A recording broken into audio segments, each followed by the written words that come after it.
Hey guys, Test Drive here.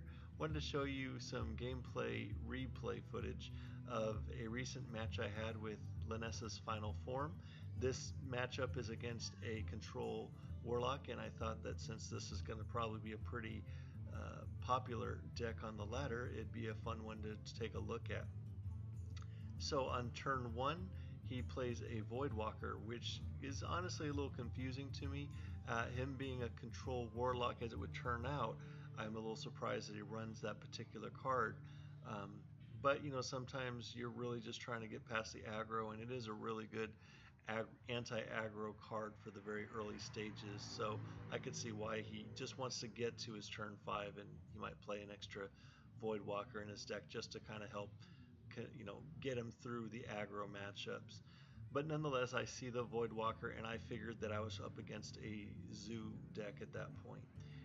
So on his second turn, he plays a Kobold Librarian, 2 to the face, and he's able to hit me for 1.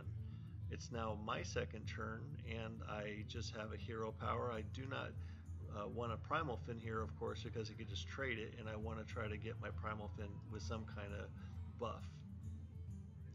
So on his next turn, he trades with the Voidwalker, gets rid of my dude, and attacks for 2 with the Kobold Librarian. Then he life taps, and he will pass. So now it's my third turn, and I'm going to play the Stonehill Defender. Now, at this point, I'm trying to figure out what I want. I know I don't want the Dirty Rat because, of course, he could pull out a Void Lord. I was considering the Righteous Protector with the Blessing of Kings in hand, but I decided ultimately that I want to use that with the Primal Fin anyway, so there wasn't much of a need to pick the Righteous Protector. Besides all of this, the Stonehill Defender is really good value to get another taunt with another card, so I can get an extra card out of the Stonehill. So I go ahead and take the Stonehill and pass. On his fourth turn, he does a life tap, and he passes. So now it's my fourth turn, and I play the Primal Fin, and I had just drawn the Potion of Heroism. Originally, I was expecting to do a Blessing of Kings play, but I liked getting some card draw here because I know that he's got, you know, a good amount of cards, and I know he's getting really close to his power spike with the Possessed Lackey combo. And so anyway, I took this opportunity to get a little card draw by placing the Potion of Heroism on my Primal Fin. And he does play the Skull of Minari, so at this point, yes, he is ramping up to his power spike area of the game. We're going to go ahead and get a Blessing of Kings now onto our Primal Fin, so this is a really good target for us. We're going to trade into the Voidwalker, I'm sorry, and we will trade into his Librarian with our Stonehill. Not being satisfied with just that, I coin out a dude. I think, yes, the situation here was the Primal Fin could actually make me overdraw if I kept the coin, because I've got 2 buffs on him, meaning that if he dies, I'm going to gain 2 extra cards, and with the coin in hand, I would have had 8 in hand, and then I would have drawn 2 more cards from the Primal Fin, meaning I would have overdrawn on my natural turn. So that's why I coined out the dude on that turn. And now his Skull of the Minari is going to pull him out a free Void Lord, so you know, that doesn't feel good. We've all been there. And he plays his Rin on that turn. So he's got, you know, quite a daunting board at this point with the Void Lord on turn 6. That's always tough, but we're going to attack with the Primal Fin and the dude to get rid of the Rin. And then we play the Sunkeeper Terran. At this point, we can trade with our Stonehill since we haven't attacked with him yet, and of course we can get rid of his Void Lord. So we're going to go ahead and do that here. He's going to spawn his 3 Void Walkers, and I will pass.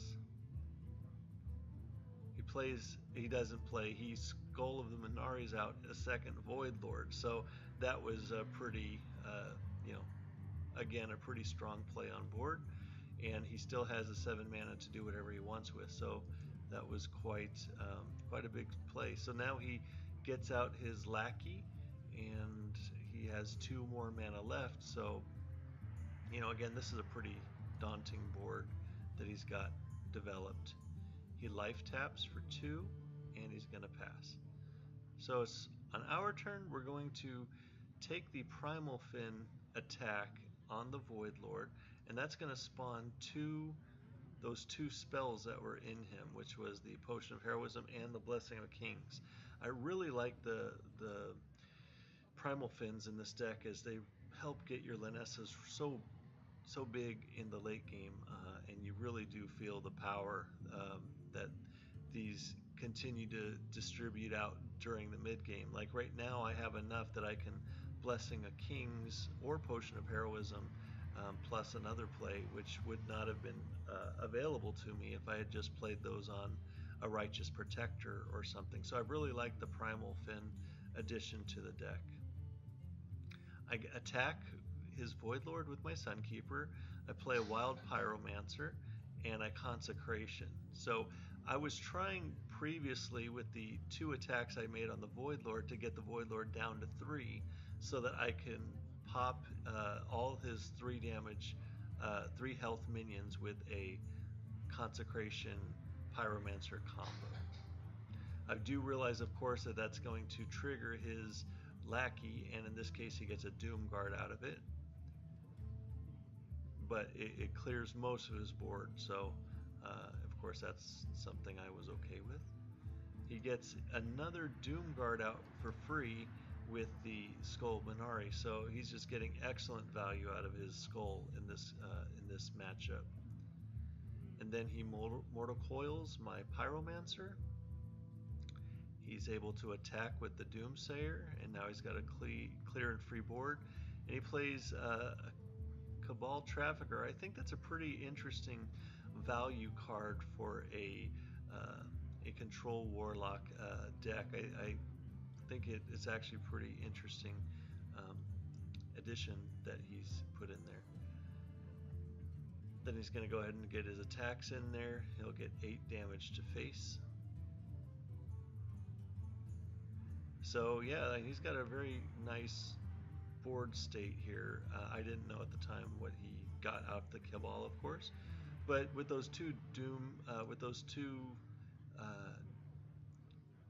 Doom Guards, I realize that he's got too much on the board and I have nothing developed, so this is a good time to Pyro Equality combo to wipe the board state. And we actually have a Corpse Taker that we can bring in with the Divine Shield Taunt, because I still have a Tyrion in deck. So he doesn't get the Battle Cry from the Abyssal Enforcer because it was pulled out by the Skull, but he did of course get a free 6/6 body on the board. At this point he starts his Rin late game, trying to get to where he mills my deck, and he gets a pretty good play here with the Unwilling Sacrifice in order to take out the annoying card that he didn't want to be dealing with. Now the Vorax here is a new addition. I'm not 100% sure if it's the best thing to do in this deck, but I do like the ability that with the extra spells I end up having in my hand, the Vorax makes really good work.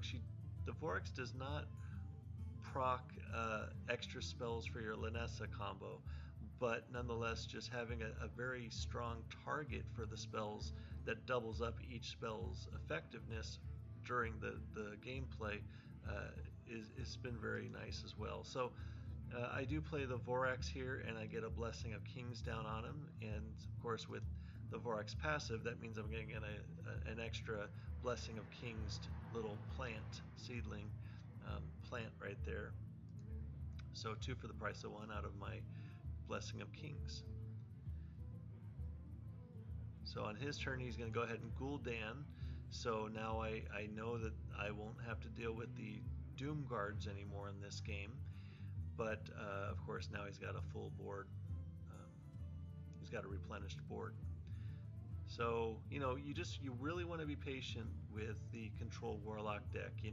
They do have a lot of power on the board, but at the same time, they only have certain times that they can really go all in with like heavy damage, because the Void Lords, the Void Walkers, a lot of these tools are really slow for putting damage to face.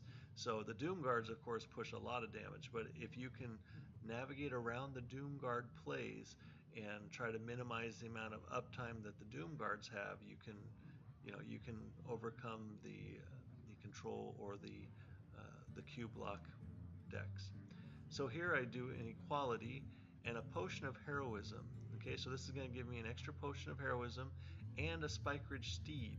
So I'm going to get a lot of value out of both those spells being cast on the Vorax. Here you can see I've cast all three of the spell types that I have in this deck on the Vorlax, and I've gotten a Blessing of Kings plant, a Potion of Heroism plant, and a Spike Ridge Steed plant. So that really helped me just develop a board out of just one minion plus the three spells. So that ends up being pretty nice.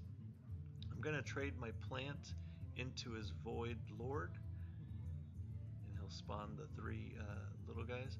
I'll go ahead and trade my Divine Shield off the Vorlax into one of his Void Walkers, and we'll see what his play is here. So he's going to go ahead and trade out his Doom Guard, so we know he doesn't have any more heavy instant damage. And I do keep that in mind as I'm playing, just knowing kind of when I want to play. For example, my Uther, I didn't have to rush there because I know that he doesn't have very high burst potential, so I didn't necessarily feel the need to rush out the Uther at that point.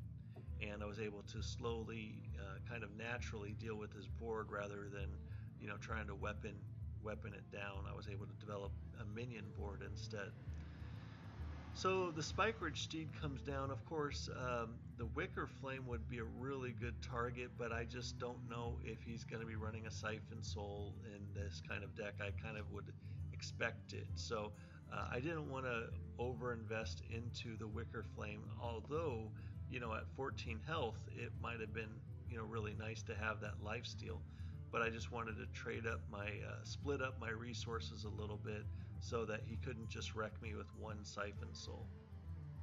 I Stegodon, and at this point I decide I'm okay to just start attacking his face, because the Fellhound is not going to, or the Fell Hunter is not going to be, bursting me down anytime soon, and I've got 3 taunts up in the way. So he's going to Defile, recognizes he's got a pretty good Defile turn here, and he's going to Hero Power. A little bit of a misplay there, because his Despicable Dreadlord would have pinged off my 1 health minion anyways.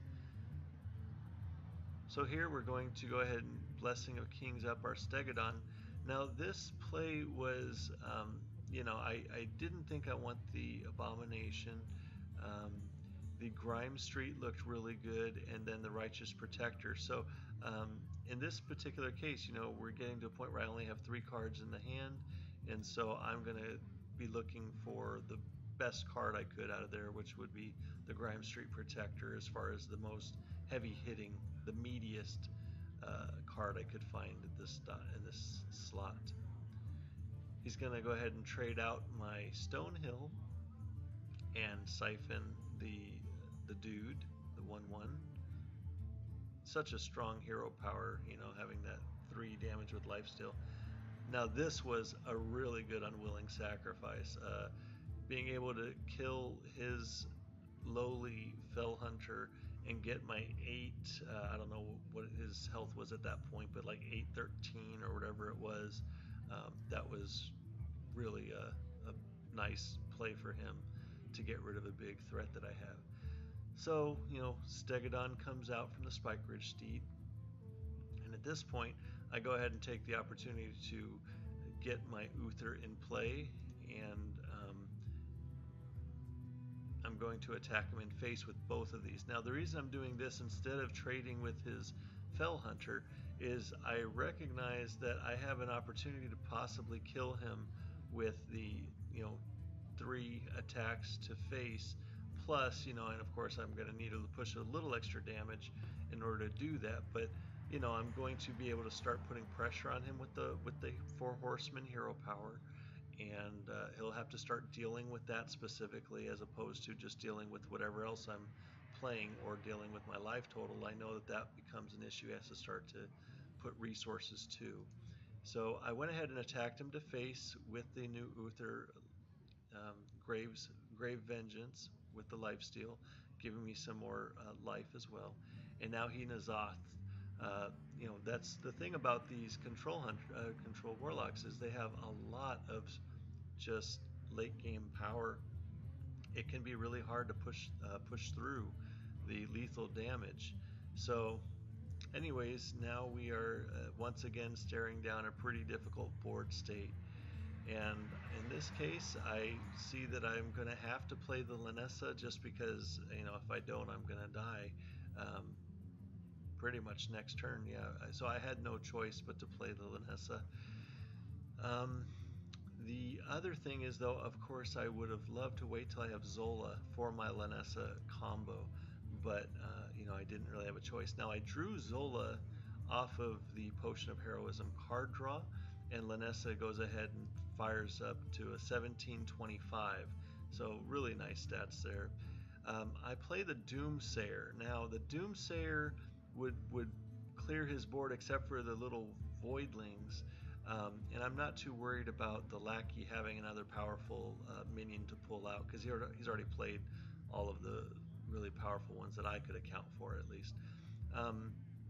So as much as you don't want to lose such a powerful Lynessa, if I can trade in this Lynessa for his whole board, and I'll get, I think, 2 or 3 Stegodons out of her.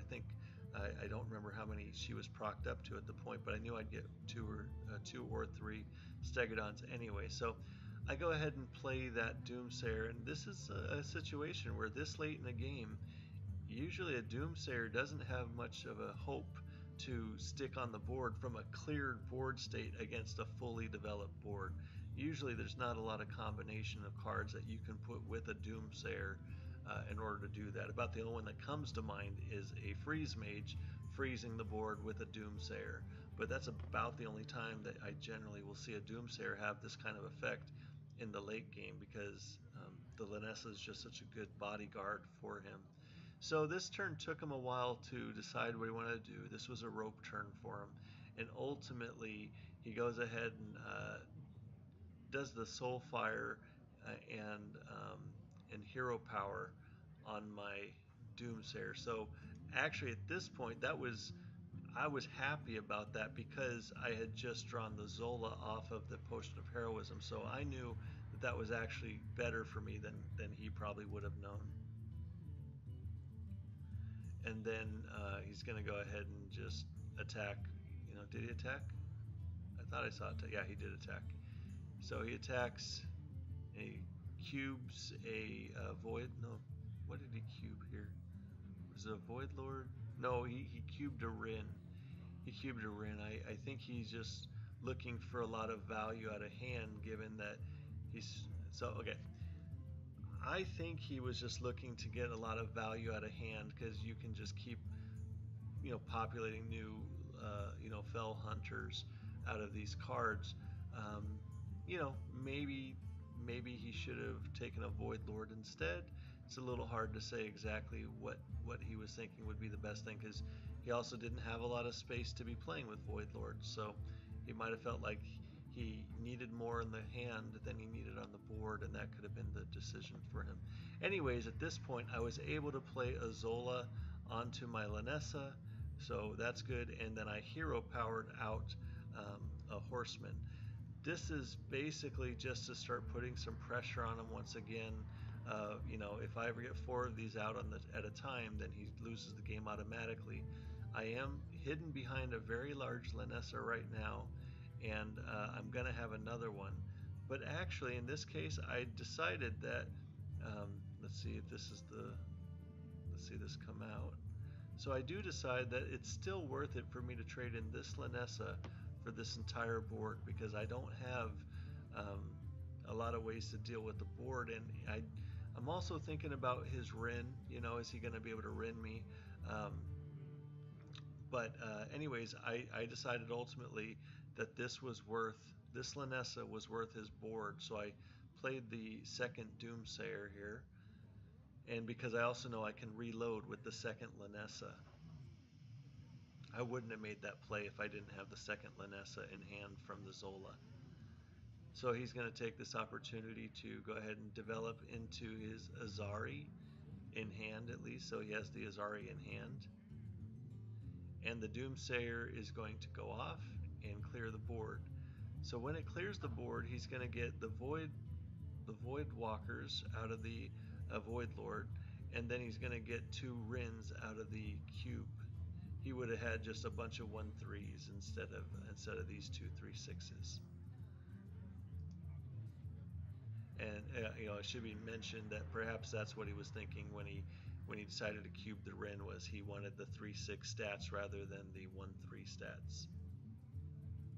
Well, no, that's not what he was thinking, because he would have got a 3/9 with that rattle. So no, that's certainly not what he's thinking. Okay, so on my side, I got the 2 Stegodons out of the Lynessa when I did the Doomsayer, and I play the Grime Street Protector, give them both Divine Shield, and I hero powered up on my turn. And we can see we're down to 4 and 5 cards in hand. Now here, he actually pulled the Azari out with his Skull of the Minari, and that's why I didn't go down to 0 in my deck, because the Skull pulled out his Azari. So now he has a 10-10 on the board, but he does not have, but I still have a library. So now he's going to go ahead and do his trades. And one thing that I've been holding in hand here is the Aldor Peacekeeper. Earlier in the match, I had some opportunities to, get him on the board and bring some other people low. But because he played the Rin, I knew eventually I was going to need to deal with the Azari.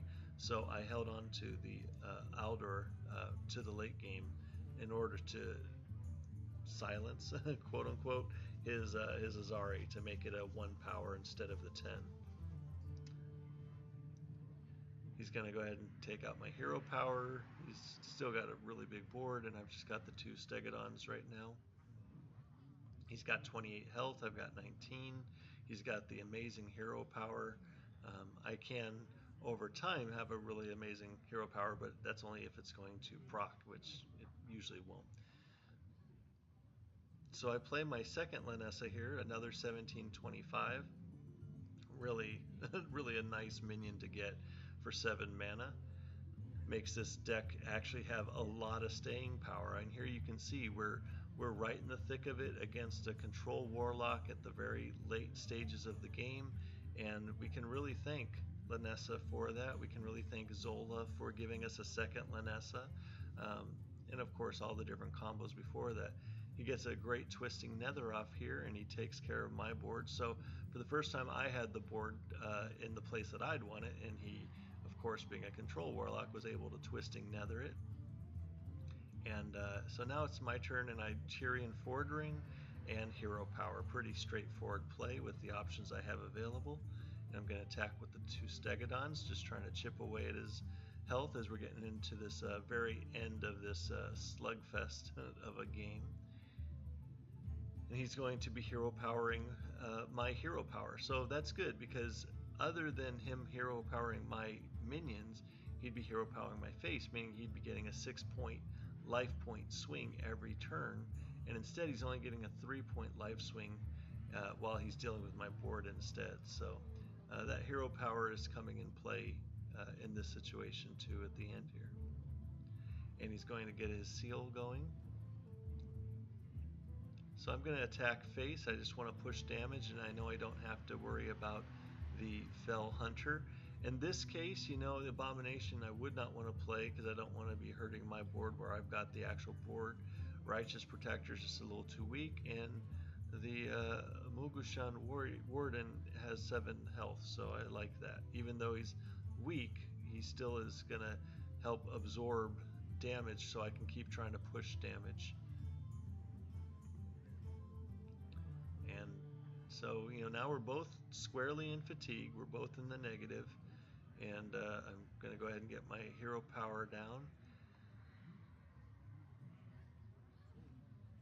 He's going to soul siphon, or siphon life, heal up a little bit.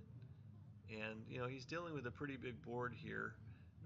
I don't necessarily know what he has available still in here. I'm looking for second twisting nether, things like that. But you know, just trying my best to play around things. Now, notable cards in hand. So at this point, I'm just doing, you know, going to keep rinsing and repeating as long as I can because he doesn't have a board and I've got a board. I know that this Tyrion would give me a weapon if he dies, so I'm also counting that in my damage output. But notable cards in here, Lay of Hands and Harrison Jones. Of course, I don't want to play either of these because we're in fatigue, so I don't want to draw the cards. But things to note is if you're in an aggressive matchup where you're not going to go to fatigue, Lay on Hands being played on one of your minions will give your Lynessa the ability to draw extra cards as well. You can get you know, 3 extra cards on top of your Potion of Heroism draw with Lynessa with the Lay on Hands. So this one, you know, if you're in a control type matchup and you expect to go late, then use the Lay on Hands on face. But if you're in an aggro kind of matchup, don't be afraid to throw this on one of your taunts and have Lynessa just, you know, give you card draw later. Harrison Jones is the only 5-drop in this deck. Normally, if I would have drawn this earlier, I could have used it on a Skull of Minari, but I drew this too late to be useful there. Consecration, and these are the other cards that are just, you've already seen some of these in action earlier in the game. So he's got his board kind of just behind in state here, and I've still got these 2 big defenses. We've got a couple now of these horsemen on board. I had played my last Corpse Taker, and at this point he sees that he's at 5. He's going to be going down to you know, 5 damage next turn. He does have the hero power available, but no matter what he does, and this is probably why he's holding on to his Twisting Nether, is he knows I'm going to get a weapon out of it if he has the Twisting Nether. Maybe he didn't have it, but even if he did have Twisting Nether here, my Tyrion would have become a 5 weapon and I would have been able to attack him to face there. So that's going to be the end. He's going to go ahead and concede when he realizes that, well, really it's you know, it's pointless. So in this situation, we were able to take a control warlock deck that wanted to go to Rin, that had the Gul'dan, that had the N'Zoth, that had all these powerful control tools, and we were able to take him to the very end and beat him at his own game. So thought that was a good replay to show you. I'm sorry, I'm sure that this has been a very long video. If you watched it to the end, then let me know in the comments. I'd kind of like to know who watched this all the way to the end. But I hope you enjoyed the gameplay. I hope this helps you to see a little bit more on some ways to navigate the deck. And I'd love to hear your comments and feedback. If you'd like to talk more, I'll be interested and happy to talk with you in the chat. So take care, have a great day, and I'll talk to you again soon. Bye.